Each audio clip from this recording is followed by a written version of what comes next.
coloco aquele funk da Feira de Jacari. Não é da época dele. Não é da época dele. Né? Canta pra gente aí, Fábio. Oi? É Canta aí. sim, lá em Atari. É, sim, lá em Jacari.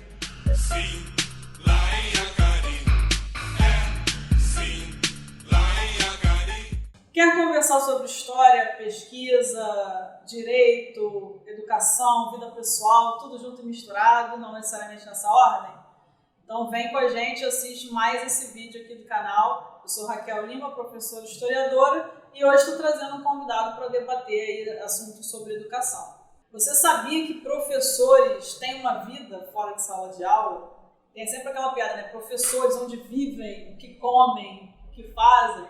Então hoje eu estou aqui com o meu amigo, professor também de História, Flávio Braga, para falar um pouco das várias atividades que ele faz. Eu costumo dizer que pessoas que têm várias outras funções são pessoas múltiplas e o Flávio eu considero uma delas. Então, Flávio, vou pedir para você falar um pouquinho de você, que você faz várias coisas que você fala melhor do que eu, professor. Fala um pouquinho assim, o que você... O pacote Flávio. Vamos lá. Dá uma relação. Antes de tudo, obrigado pelo convite. É muito bom estar fortalecendo um projeto tão legal como o seu. E falando sobre mim, eu costumo dizer que eu faço um monte de coisas da vida, só que eu não ganho dinheiro, fortuna com nenhuma delas, né? Então, assim, é o magistério, sou professor de História na rede daqui da cidade do Rio de Janeiro, da rede municipal e também do estado. Então, atuo na educação pública há pelo menos uns 15 anos, mais ou menos, praticamente. Sou músico, né? Atualmente a minha banda, Outros Caras, acabou de lançar um projeto novo, comemorando 10 anos de banda, né, que está disponível nas plataformas. E sou pesquisador, também escritor, estou com um livro novo aí também, na pista, para quem queira conhecer o meu trabalho como escritor. Atuo nos coletivos Engenhos de Histórias e Rolê Literário. Né? É muita transpiração, pouca inspiração e também pouco tempo disponível de tanta coisa A que eu gente faço. faz 1 milhão de coisas e Exatamente. consegue ali se englobar, né? Englobar tudo. E isso é legal, isso que você estava falando, que é justamente o que a gente estava conversando com a Enéas, esse 1 milhão de coisas a gente faz muito por gosto, né? Eu acho que é mais uma realização, uma necessidade nossa de fazer do que questão financeira, que a gente não recebe por nem metade das coisas que a gente faz.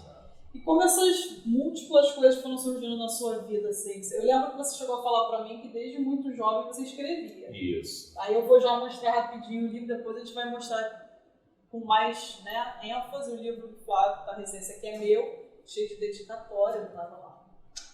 Fiquei com inveja. Aí depois o Flávio vai divulgar.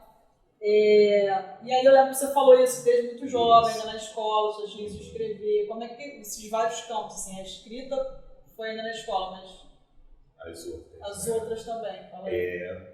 A escrita, ela sempre esteve presente na minha vida. Eu sou filho de um professor de educação física, né? Professor Leal, mais de 40 anos de estado, professor de educação física. E a minha mãe, a dona Marilena, sempre me incentivou a leitura.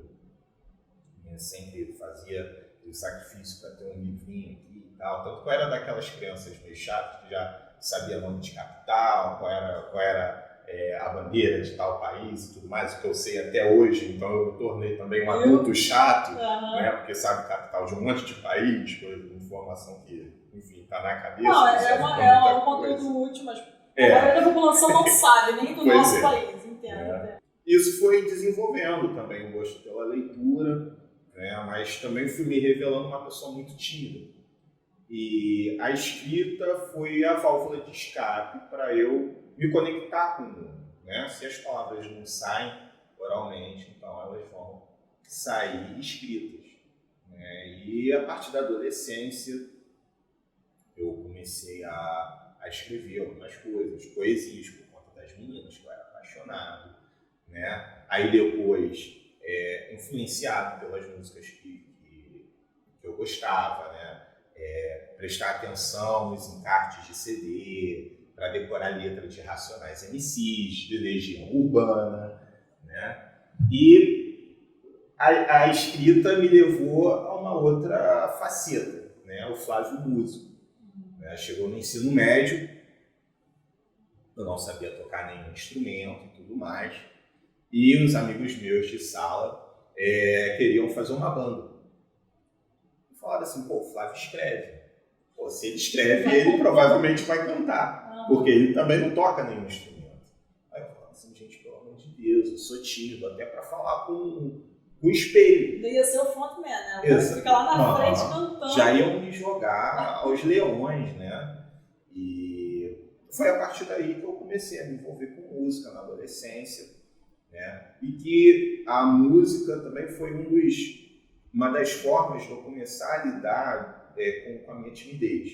Hoje eu me considero um tímido bem resolvido, né? Que, né, vai ter aquela timidez, mas vai conseguir de uma forma ou de outra contornar isso. E com essa timidez sendo minimamente contornada, quando chega naquela fase da adolescência que você está pensando carreira vai seguir e tudo mais, eu falei assim, cara, eu gosto muito de ciências sociais, eu gosto muito de história, de geografia, e eu optei por fazer a faculdade de história.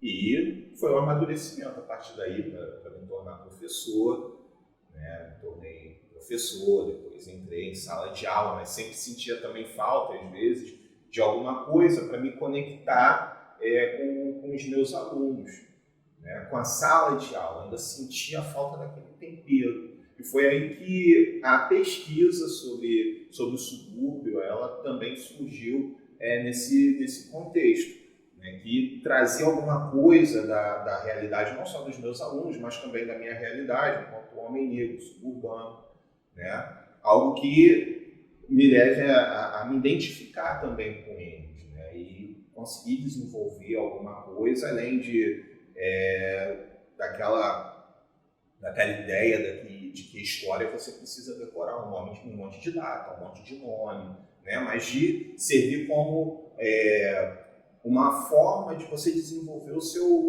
pensamento crítico a partir do mundo de ser. Então as coisas elas acabam se conectando e o mais engraçado, né? Parando para pensar, se conectando a partir da timidez. Né? A forma de tentar contornar esse problema, sabe? Não nenhum problema, né? Porque o problema não é ser tímido, né?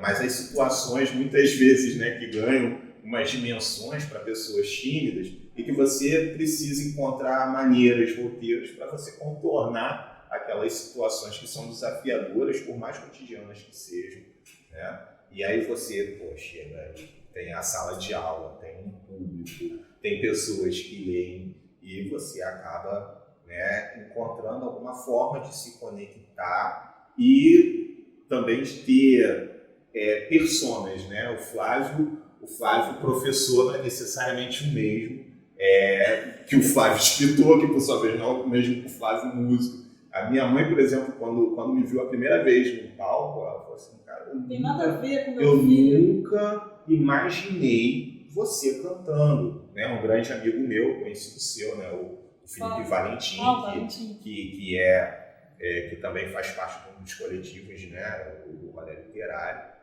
né?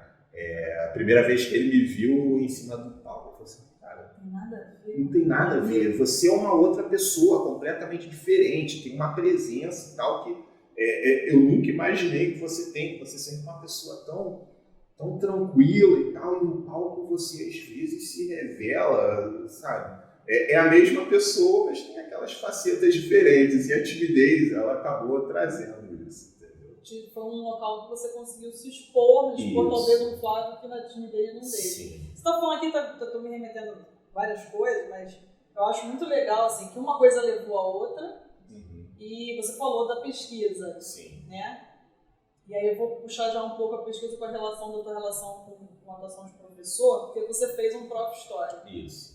E, erradamente, na academia, as pessoas tendem a colocar o Prof. História abaixo da pesquisa que não é voltada para o ensino. Isso. Que é uma coisa extremamente errada. Uhum.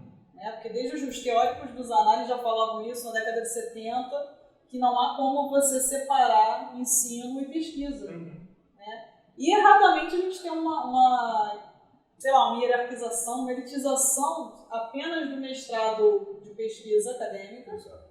como o próprio História. E o próprio História tem pesquisas fascinantes. Né? A sua foi uma que eu li e que, enfim, eu fico muito feliz porque, agora você falando, tudo faz sentido, né? Essa tua vivência desde a escola, Isso. seu trajeto, você chegar ali na sala de aula e lidar com alunos e você vê essa necessidade. Eu, como um homem preto, tá falando, suburbano, que era tímido, Sim. caramba, eu preciso trabalhar isso e como ensinar para esse público, né? Então você fez isso, a pesquisa do Fábio Carvalho também eu falo, e do Wagner Moraes também, que são pesquisas que eu tive contato e eu fico muito feliz, assim, porque é isso, é a relação pesquisa com sala de aula. Eu vou até pular pro ponto da sala de aula, que acho que é melhor esse contexto, para você falar um pouco como é essa tua relação aí porque você está falando de timidez, e aí eu estava até lembrando de mim, assim, quando eu comecei a dar aula, já comecei, né, no ensino superior, mas eu pegava adolescente praticamente, aquele povo que eu comecei assim, numa turma que era aqueles recém-adolescentes saídos do ensino médio,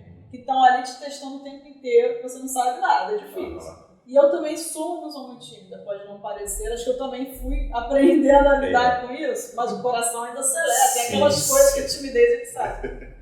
E aí, como é que foi isso? Porque pra mim foi muito traumático. Depois, hoje em dia, acho que eu tô. É uma evolução, né? Manual, né? Passagem de turma pra turma. Como é que foi pra você? E também, assim, a tua análise de turma pra turma. Né? Como você vê essa necessidade de ir pra pesquisa por conta da realidade que você estava vivendo? Sim. Eu tenho uma frase que eu gosto e ela serve como uma luz para mim.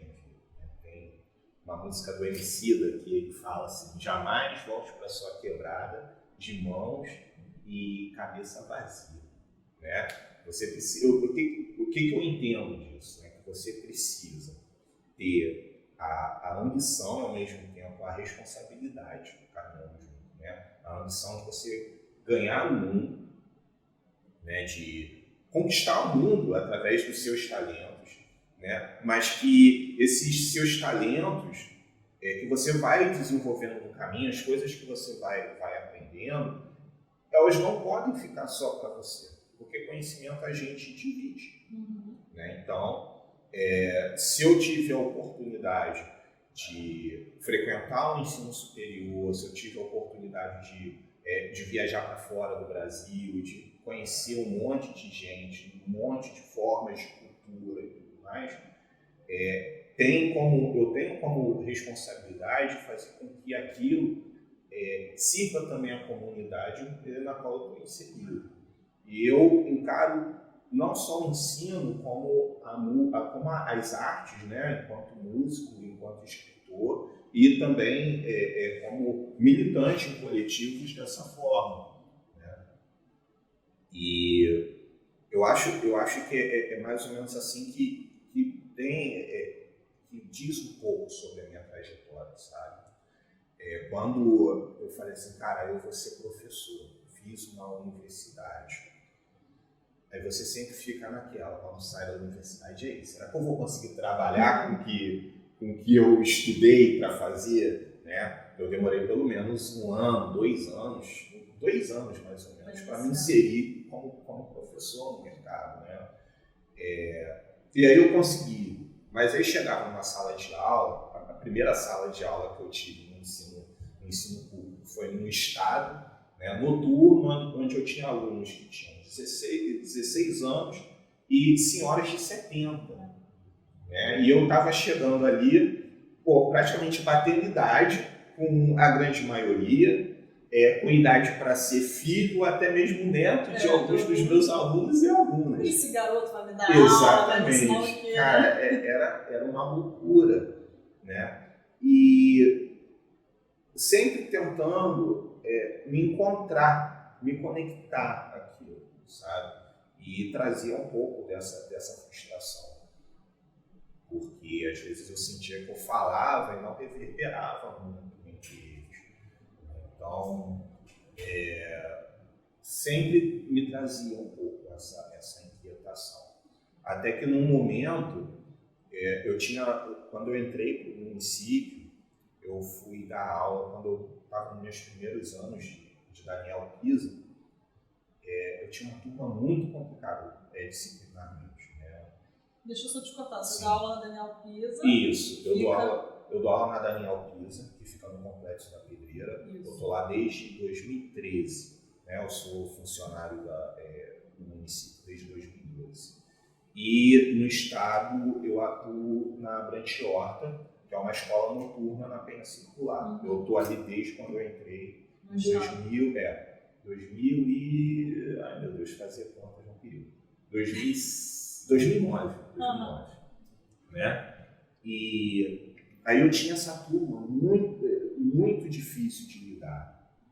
E todo mundo falou assim, não é possível. E eu sempre ficava inquieto, porque ficava colocando o rótulo em pessoas assim, cara, por quê? Por que eles não se interessam? Por que eles acabam pensando em um monte de coisa, ao mesmo tempo que eles estão ali fisicamente, mas mentalmente eles estão em 1 milhão de lugares, né? E aí eu falei assim, caramba, a cidade do Rio de Janeiro é cortada pela malha ferroviária. No caso ali, da onde eu dou aula, na Daniel Pisa, ela está relativamente próxima da estação de Jacari, do metrô. E aí eu fui pesquisar um pouco sobre a malha metroviária. E eu vi que a estação de Jacari, ela hoje está onde era a estação ferroviária de Jacari. Né, que existiu até a década de 60, se não me engano. Várias estações deixaram de existir. Isso. Né? E aí eu fui descobrir que a linha 2, né, ela segue a estrada de ferro Rio Douro, exatamente. Né? E carrega, inclusive, várias das suas paradas são da Rio Douro. Exatamente. E aí eu fui levar isso para os alunos. Uma das melhores aulas que eu uma turma que era indisciplinada, era horrível, e assim, a gente prestava atenção, eu levei mapa, eu levei música, não sei o quê. E depois disso, eu falei assim, cara, não pode parar só aí. Né? Ao mesmo tempo que eu também já sempre senti a responsabilidade. Né? Eu, enquanto professor no território, eu não posso só entrar e sair dali como um trabalhador. Eu preciso me inserir, eu preciso me conectar com aquelas pessoas. Né? E isso eu acabei levando para a minha pesquisa. Quando eu pensei assim, eu passei na prova do Prof. História, e diferente de um mestrado convencional, né, onde a gente já chega com um projeto, né, a gente no mestrado do Prof. História, a gente desenvolveu isso ao longo. Né? Eu não tinha ideia do que eu ia pesquisar. Mas, a partir dessa experiência, vai ter que ser alguma coisa tendo relação com a comunidade da Pedreira, com os seus problemas, com as suas potências, com a Daniel Pisa, o que de repente pode ser tirado dali e tal.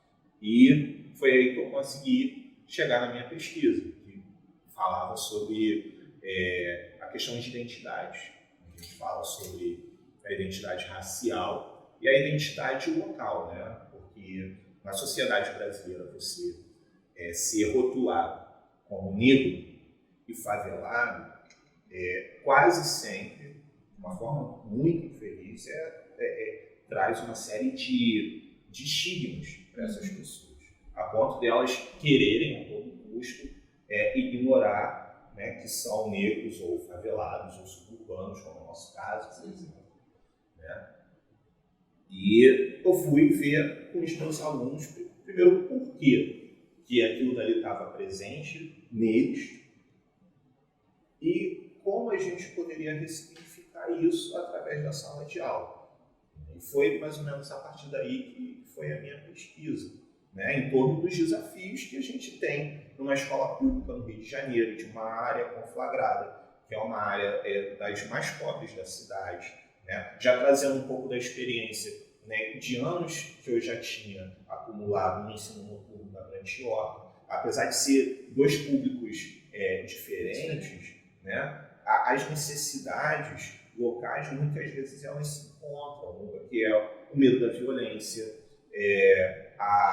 o horizonte de expectativa dessas pessoas, por que elas estão estudando ou deixam de estudar, porque a taxa de evasão é elevada. Então, a gente se pergunta por que jovens, às vezes, de 6º e 7º ano, estão saindo, né, da Daniel Pisa. Quais são os motivos que estão fazendo com que esses alunos evadam, ou mesmo repitam, tenham problemas de disciplina, assim como os jovens que eu atendo hoje na Brant Horta também acontece. Muitas vezes envolve a questão do trabalho, né? Porque a gente está num país em crise, um país que é desigual socialmente, que a gente atravessou anos, ainda mais diante da pandemia, que aumentou esse abismo social. E essas crianças, por mais talentosas que elas por mais talentos que elas mostrassem na escola, elas tinham que comer. Se não tem, se não basta o que os pais levam, elas precisam também se virar, né? Então, vem essa questão da evasão, vem essa questão também, o fato também de eu ter pesquisado sobre identidade, pelo fato do aluno em si não estar sendo representado naquele conhecimento escolar, né? Quais são as brechas que a gente tem dentro de um currículo para a gente poder discutir algum problema daquela região? É muito engessado. É muito engessado. E assim, às vezes o pessoal fala que eu sou maluco porque eu adoro dar aula para o 6º ano. Eu falo assim, cara, 6º ano é uma maravilha para... Antiguidade. Cara, mais do que isso, trabalhar conceitos básicos de história com eles é muito bom. É uma maravilha. Está introduzindo. Você está falando, vou te contar, você falou do horizonte de expectativa, né? Isso. Não sei se você falou usando o conceito do Kozler, né? Que o pessoal estuda com um sentido também. Eu acho que eu vou muito pelo que você está falando. O Kozler tem o espaço de experiência. Exato. Que te leva a um horizonte de expectativa. E aí eu tô aqui lembrando, assim, o trabalho que eu imagino que você tem que fazer é justamente dar um horizonte de expectativa diferente, porque o espaço de experiência dessas crianças, dessas pessoas, adultos e tal, é esse da violência, da dificuldade, né, de você estar trabalhando, tem casa para cuidar muitas vezes e tem que estudar. E se você não estuda, não consegue um trabalho melhor. Então, é uma coisa que não fecha. E aí o horizonte de expectativa deles às vezes é muito pequeno. Eles não conseguem imaginar fazer uma faculdade, para que estudar serve, né? A gente também monetiza muito a questão do estudo.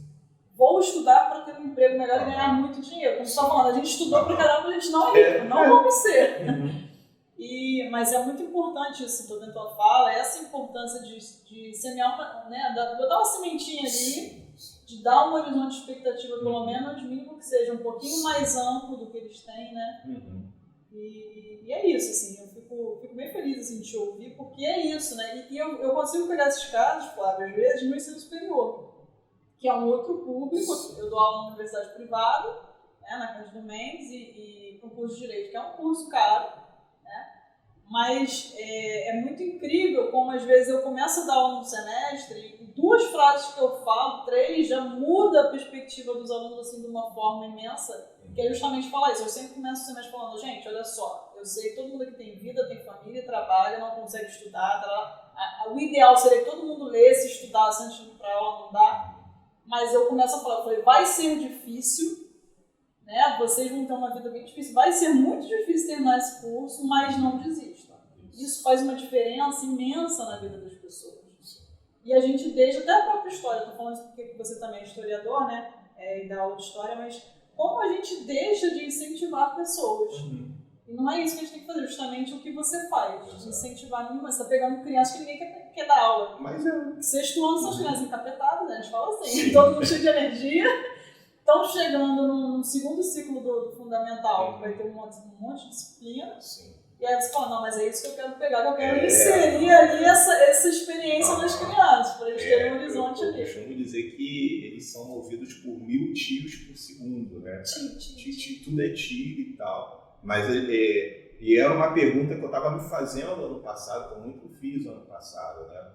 Porque eu observo o perfil deles no 6º para o 7º ano. Como é que aquela curiosidade do 6º ano que eles apresentam, chega no 7º ano, parece que já está sumindo um pouco. Quando eles chegam ainda mais no 8º, no 9º ano, parece que eles não têm interesse em absolutamente nada. Né? O que está levando? Isso daí também é uma coisa que me deixa inquieto.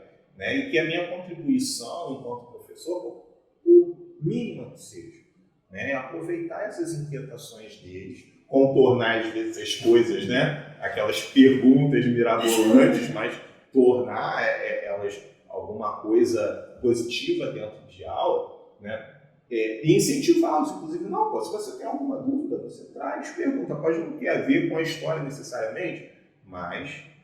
E a gente aprende muito com essas dúvidas, né? Sim.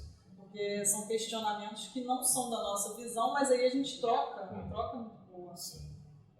Eu vou aproveitar para emendar agora com essa questão de sala de aula com os coletivos. Sim. Porque você participa de 2, um inclusive que eu faço parte, um do que é o rolê literário, a questão literária, da literatura, da escrita, que também dialoga muito, né, com a sociedade, e o outro que é um coletivo, a gente fala que é histórico e cultural, eu não sei muito bem, a gente ainda está definindo o que é o engenho de história. Verdade. Como é que isso, assim, como você se ingressou, não sei se foi por conta da vivência em sala de aula, ou se foi pela sapiência pessoal, pelas necessidades desde o início, como escritor e tal, como foi esse encontro aí com os coletivos? Tem um pouco de tudo. Tem um texto no meu livro, que é o último, inclusive o pessoal leia, por favor. Vou falar no final, senão a gente vai falar aqui dos projetos. Me procurem. Eu falo um pouco, eu comparo o ser e tornar-se negro com o ser e tornar-se suburbano. Porque você nasce negro, mas o processo de tornar-se negro, de você se entender como uma pessoa negra, afrodescendente, é uma coisa que você vai, né, diante de tudo que a gente vive no Brasil, um país altamente racista, você só vai se descobrir negro, pardo,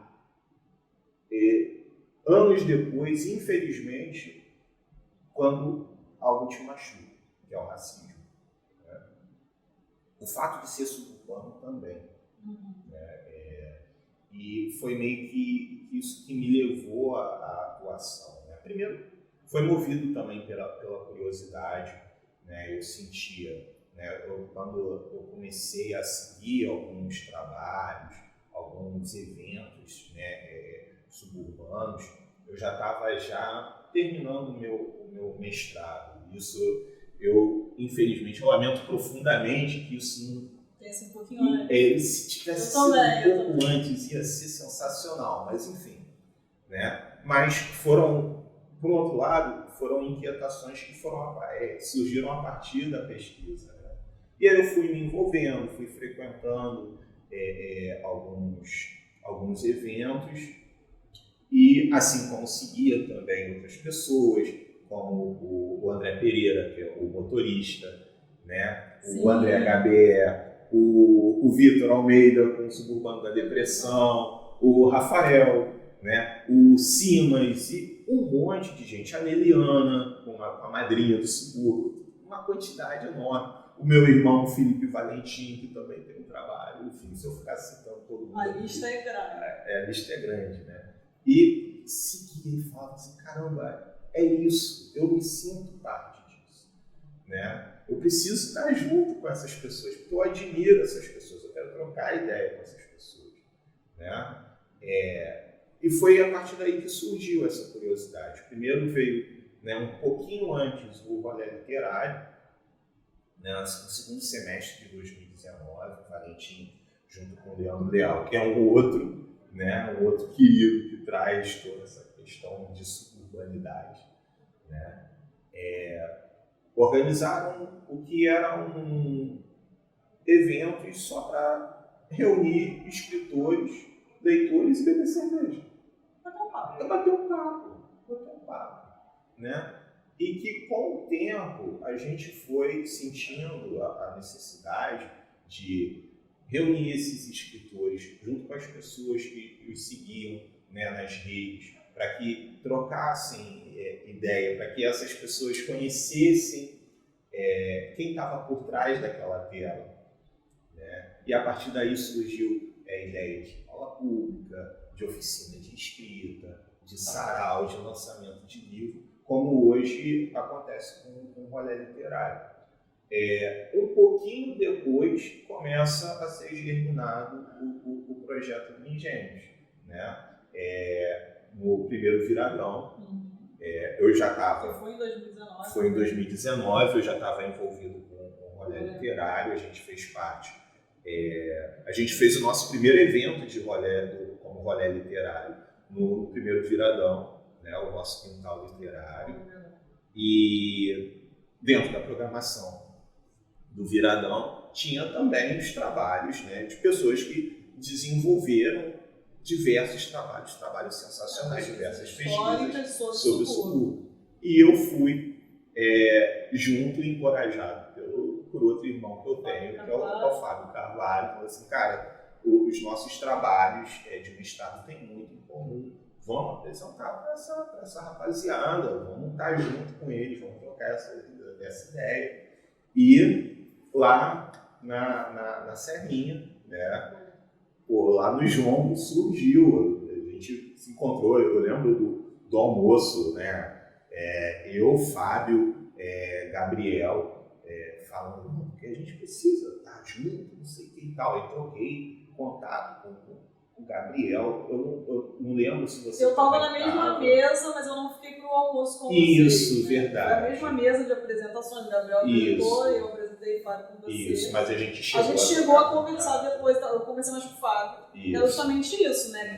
Caramba, existem pesquisas sobre o subúrbio. Porque você está falando dessa questão aí, né, da identidade, e é muito isso. Né? Aquilo ali para mim também foi um portal. Falei, gente, é isso, existem pessoas que pensam, a gente tem mentes suburbanas, pensantes, pesquisa, porque a gente tem o quê? O estereótipo, está falando da questão do negro, que é sempre o racismo, e o estereótipo suburbano, que a gente é um pobre, sem cultura, que fala alto, bagunceiro, que a gente, hoje em dia a gente tem metido muito pau no humor que usa isso, né? Na grande mídia que usa esse humor estereotipado. E foi isso também, então a gente se encontrou ali, realmente convergiram as ideias. E aí você conversou, você esquematizou no caso com o Gabriel. Isso. E eu fui convidada depois. E aí, em 2020, iniciozinho, antes da pandemia, a gente se encontrou algumas vezes. Veio a pandemia, a gente teve que se virar. Online, e o engenho surgiu online, né? E foi mais ou menos a partir daí, né? E não tem como, né, isso não refletir na minha atuação em sala de aula, por exemplo.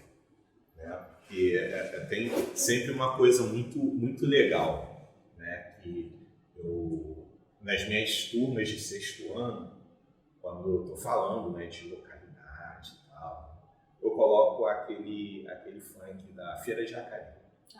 Não é da época deles. Não é da época deles. Né? Tem pra gente aí, Fábio. Oi? Sim, lá em Jacari. Sim, lá em Jacari. Mas é engraçado, cara, porque eu falo assim, gente, eu vou colocar um funk. Aí eles acham que eu atual. Eu falo assim, é do meu tempo. Mas eu tenho certeza que vocês conhecem. É antigo e tal. Escuta. Começa. Quando chega no refrão já tá todo mundo cantando. Né? Porque conhece. Porque foi engraçado. Numa das minhas turmas do ano passado, do sexto ano, no finalzinho do ano, um aluno chegou cantarolando um funk antigo, né? Eu falei assim, rapaz, isso é do meu tempo, você tem ideia disso? Ele, pois é, eu escutei lá nos coroas lá da minha rua. Eu falei assim, escorou. Eu falei assim, cara, era a época que eu escutava funk, eu ainda escuto funk e tal.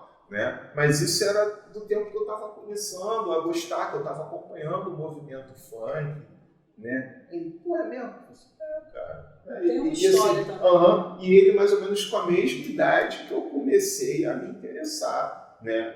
Por música, por literatura, né? Com 12, 13 anos, né? Alguma coisa já trazendo e já começando a fazer conexão. Que ele falou assim, pô, eles falaram também, eu perguntei dessa música sobre a Feira da Cari, eles conheciam, cantaram para mim também. Pô, e é assim, a gente leva, assim como para a música, né, para a minha banda, as minhas composições, que eu divido as composições com o Felipe, que é o guitarrista, né? Então, a gente tem Os irmãos Julián. Isso. Eu falo que eles são os irmãos Galahad. É o oasis possível que eu tenho. Né? E a gente divide as composições. Né? E as minhas, cada vez mais eu consigo trazer um pouco dessa experiência. Tem música que eu falo sobre transporte público, sim, né? Sobre um pouco sobre vivência, sobre comprar produto falsificado, entendeu? Pô, é um negócio que assim, a gente vive. É o cotidiano. E o livro traz toda essa experiência também. Né? O livro, esse é o primeiro do Flávio, livro mesmo, assim, né? Flávio escreve, tem um blog de nada. Um blog de nada. Tem os textos lá semanais, não é isso? Isso. E aí veio aqui o livro, o título lá de onde eu venho, sobre pipas, correrias e o carro das delícias. Quem mora no subúrbio conhece o carro das delícias, tem que conhecer o carro do ovo, o carro das delícias. Lá na rua tem briga, tem disputa às vezes, né? De carro de venda. Claro, a minha também. E tem um do ovo que passa todo dia no mesmo horário. Sim. Me torna a paciência, mas faz parte do nosso. O texto que eu falo do carro das delícias, eu tenho praticamente, eu falo mais ou menos como é que é o horário lá na minha rua. Tem horário. Né, a frequência que eles passam, enfim. Tem. Isso faz parte da... Sabe que uma vez eu fiz um curso, abrindo parênteses nada a ver, mas eu fiz um curso eu também faço um monte de coisa assim que eu gosto, né? Eu não trabalho com nada, mas eu faço design de interiores. Sim. E aí tinha muita gente na Zona Sul, que o curso era em Botafogo. E uma vez, não sei o que eu comentei, eu falei, eu comprei isso aqui no carro que passou na rua, aí a mulher falou assim pra mim, gente, isso faz tanta falta na Zona Sul, porque não tem um carro que venda as coisas na porta de casa. Eu falei, ai, que triste, desculpa. Né? Eu sou privilegiada. Nem sempre a gente curte, mas assim, brincadeiras à parte, o Flávio falou e acompanha às vezes lá no blog Nada, tem muito isso. Primeiro que a dona Marilene tá sempre, né? Tua mãe tá ali, sua irmã, a mãe, as vizinhas, né? A vizinhança, isso faz muito parte do nosso cotidiano. Mas assim, tem o piloto de fuga do 946 é sensacional, porque o Flávio sempre senta atrás do piloto, não é isso? E aí o Flávio sobrevive, né, atrás do piloto. Por que é piloto de fuga? Porque o motorista do 946, ele falta matar todo mundo, inclusive quem está dentro do ônibus, né? Então tem vários aqui, ó. O trem de subúrbio, tempo no subúrbio, né, você fala das questões de Cascadura, bairro Pulinho, tem, enfim, Andaraí, várias questões aqui. Esse do 946 é o trajetório que você vai trabalhar, né? Isso. Então tá sempre pegando. Não sempre, porque infelizmente o transporte público desde a pandemia já não ajuda muito. Tá falho. Né? Porque mas o Uber não pode falar, né? Tô fazendo propaganda. Aquele do carro? Não, pelo amor de Deus, que eu também não tenho esse dinheiro todo. Mas tem o 729. Você pega a alternativa. Tem o 729. O sonho da casa própria. Testemunha do Toró, é isso? Exato, Toró, né? Mas... Todos eles têm mais. Esse aqui é o Bar do Papa, um bar para chamar de meu. Aí tá aqui o Fábio e o Valentim, né? O Bar do Papa é sensacional, o seu Fernando, quem não conhece, lá em Cascadura. Sim. Inclusive, achei sensacional quando ele foi votado vestido de Papa. Sim. E vários outros. Fala um pouco desse projeto, porque você falou que amadureceu durante bastante tempo, saiu. Foi um projeto, assim, que eu sempre tive em mente que o meu primeiro livro tinha que ser de crônicas. Porque uma das minhas principais influências, assim, um dos autores que eu mais gosto é o Luiz Fernando Veríssimo. Eu acho o humor dele, a leveza, a forma que ele fala, até de temas que são complicados, né? Até quando ele não se propõe em ser aquele humor, mas assim, de umas reflexões, eu acho tão legal, tão leve, né? Você se sente tão próximo daquilo ali. E eu, desde os meus 15, 16 anos, quando eu li As Mentiras que os Homens Contam, eu acho que é um dos melhores livros dele, não por conta das mentiras, mas por conta da escrita, tá bom? Eu fiquei apaixonado, eu falei assim, cara, o meu primeiro livro tem que ser de conta. E é difícil, né, a gente, né, lançar um livro, viver de cultura no Brasil, né? E é um projeto que só está concretizado 20 anos depois. Eu teria a possibilidade de escrever livros sobre outras coisas que se desenvolveram nos últimos anos e que estavam até mais consistentes, mais coesas. Mas eu insisti na ideia, né? O Danilo, meu grande amigo, que eu conheci no Magistério do Estado, que ele, né, é da Livraria São Francisco, dono da Livraria São Francisco, que me apoiou incrivelmente, sim, que me apoiou incrivelmente nesse projeto, até mesmo quando eu duvidava. E assim, ele falou assim, Flávio, pô, tô vendo aqui, escreve mais um negócio que seja da sua experiência, cara. Você sempre pontua que você é um homem negro, você é um homem suburbano, né? Faz alguma coisa com relação a isso, né? Se conecta mais as pessoas, ainda mais as pessoas, ao mesmo tempo que você torna esse projeto mais coeso. Assim, pô, tá aí. E aí eu peguei alguns textos que já estavam na internet, que são poucos, né? Eu acho que são uns 3 ou 4 no máximo. E durante um ano eu fui desenvolvendo outros inéditos, deixava ali, organizadinho e tal, para o livro, muito exclusivamente para o livro. Contando essa experiência de subúrbio, né? De trabalhar, de viver, de se divertir, de se chatear, né? Nos locais, né? Que são nossos, né? Que a gente se sente à vontade. São desde a Daniel Pisa, por exemplo, passando pela Borja Reis, no Engenho de Dentro, que é a rua em que eu comecei a minha vida e que toda vez que eu chego ao Engenho de Dentro, eu falo assim, cara, eu estou em casa. Eu estou em casa, eu posso andar pelado aqui, eu posso não conhecer ninguém. Eu estou em casa, rua é minha, casa, rua é minha, né? Assim como eu ando na Cândida Bastos, onde fica o Bar do Papa, e o quanto eu vejo, o quanto aquilo dali é importante para mim, faz parte. O barulho, as pessoas, as felicidades, as tristezas, né? Então o livro ele surgiu a partir disso. Né? Tem a ver com identidade, né? Exatamente. A identidade, você tinha citado antes o Vitor Almeida, que tem o personagem do suburbano da depressão, que tanto estourou por conta disso, ser representatividade, identidade, e a gente mete mais no subúrbio, mas tem propriedade para falar, a gente não está ali, mas quando a gente sai, é muito estranho. A gente gosta de Zona Sul, gosta de Zona Sul. Vamos pra Barra, mas você se sente fora do teu lugar. E acho que o teu trabalho, assim, o trabalho que a gente também vem tentando desenvolver é isso, né? Mostrar não só para o mundo, mas para a gente mesmo o valor que a gente tem, a produção que a gente é capaz de fazer.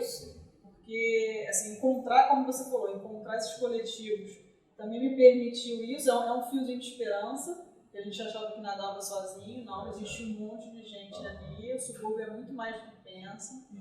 E assim, o trabalho é incrível, né? Fora da banda, falo rapidinho também de outros caras que vocês lançaram agora, dos 10 anos. Exato. Os outros caras, é um casamento, na verdade, de 20 anos com o Felipe e com o Danilo.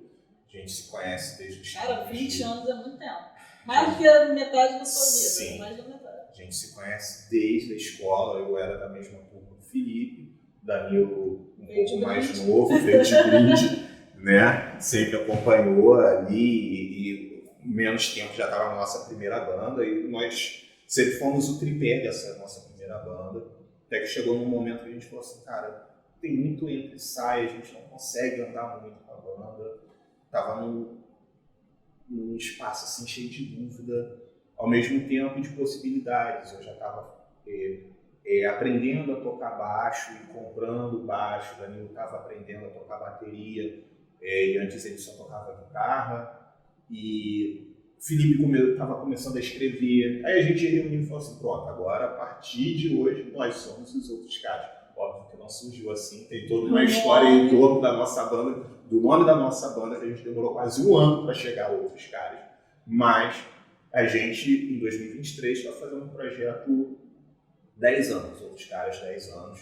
A gente lançou agora no finalzinho de dezembro o nosso projeto, né, de áudio, né, regravando algumas músicas, boa parte das nossas músicas ao longo desses 10 anos, né, para que as pessoas conheçam esse trabalho, se não conheceram anteriormente, estão conhecendo, vão conhecer agora, né? E está sendo dessa forma. Agora, 2023, a gente vai colocar, né, esse projeto aí na pista para as pessoas poderem pós-pandemia também. Exatamente. Vale a pena a gente procurem nas plataformas. Tem 3 músicas que eu gosto muito, que é o da Correria. Sim. O É Preciso Ter Fé também marcou muito quando vocês lançaram, foi na pandemia e tal. Tem, inclusive, fazendo parte eu faço parte do clipe, tá? Dá licença. E o Tira a Maquiagem eu acho muito legal. Sim, legal. Eu acho uma crítica muito bacana, porque a gente assim, vive num mundo também tão de máscaras, né? De querer mostrar coisas que não somos, acho que tem essa... Vale a pena vocês procurarem nas redes. O Flávio tem... Fala aí que tem o Instagram. O Instagram Flávio Demota, principalmente o Instagram, que aí você podem encontrar. E no Facebook, procurem a página Um Blog de Nada. Vocês podem também jogar no Google Um Blog de Nada, tá lá a minha página na Medium, já aparece lá direitinho. Porque se colocar Flávio Bragamota, vai aparecer, por incrível que pareça, vai surgir pelo menos um cara que é cardiologista lá em Natal e tal. Então é melhor colocar Um Blog de Nada, entendeu? Que é mais fácil, vai encontrar tudo certinho. Flávio Demota no Instagram. E outros caras no Instagram, @outros_caras, né? Assim como tem o Espaço Liteiro Etílico, que é onde funciona, né, o Bar do Papa, que é um projeto que nós temos junto com o Bar do Papa, o Rolê Literário. O próprio Rolê Literário, vocês podem procurar também. Tem gente de histórias, obviamente, que vocês também precisam ver, quem está com a galera que está produzindo, não só sobre história do subúrbio, mas também sobre cultura, sobre arquitetura, sobre os problemas cotidianos, né? Então, não falta referência. Né? Procurem lá nas redes, gente. Hoje a gente está aqui entrevistando, né? Entrevistamos esse amigo, professor. Acho que tem tudo a ver com o que eu tento ficar falando aqui com vocês, essa questão do ofício de historiador. Qual é o nosso ofício, né? Qual é a nossa função social? Acho que é isso. Temos vida e a gente leva essa experiência da gente também para dentro da sala de aula. Há uma função realmente aí social nisso, e isso também reflete na nossa vida pessoal. Então, vou agradecer aqui imensamente ao meu amigo Flávio Braga pela possibilidade de estar aqui hoje com a gente aqui na Biblioteca Parque. Agradecer ao produtor Anés Lima, né, que está aqui junto no projeto aí que ele tanto incentivou, estamos juntos nessa. A Biblioteca Parque Estadual, a Secretaria de Cultura e Economia Criativa do Estado do Rio, e a vocês que estão acompanhando aí a gente. Se gostaram do vídeo, gostaram aqui da entrevista. Esse é um podcast, né? A gente pode falar que a gente debateu aí os assuntos, então compartilhem aí com os amigos, curtam, se inscrevam no canal, e aí sigam, continuem aí com a gente para o próximo vídeo. Então, sempre naquela crença de que o conhecimento liberta, né? O conhecimento faz a gente reviver aí e nunca é tarde para a gente aprender. Então, valeu, Flávio, brigadão. Comprem lá de onde eu venho, procurem o Flávio nas redes dele, também pela Livraria São Francisco. Exato. O Instagram também tá lá. É isso, gente. Obrigada.